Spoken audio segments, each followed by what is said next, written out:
चाळीसगावात आज हे बॅनर बघून आठवले की मरावे परी कीर्तिरूपी उरावे। नमस्कार, मी आपला लाडका रामू। सकाळी बजरंगबलींचं दर्शन घेतलं आणि आपल्या या बजरंगबली सोबत रनिंगला सुरुवात केलं। लोक उगवत्या सूर्याला नमस्कार करतात, मावळत्या सूर्याला नाही। म्हणून सूर्य उगवण्याच्या आधी उठा, मेहनत करा आणि यशस्वी व्हा। लोक तुम्हाला नमस्कार करेल।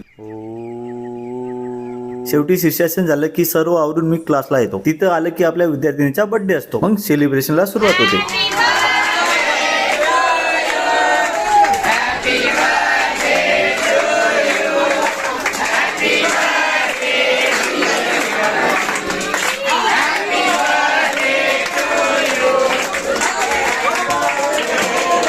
आपल्या क्लासची पब्लिक नुसता फुल धमाल करते।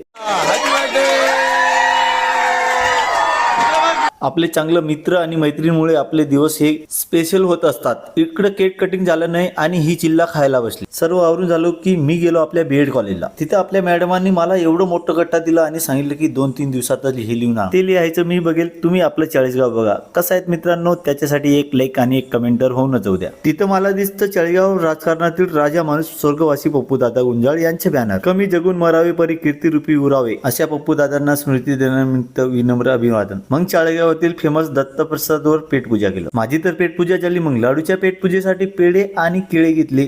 लाडूने तर पेढे आणि केळे खाऊन आपली पेटपूजा केली। तुम्ही आपल्या लाडक्या रामूला फॉलो करा।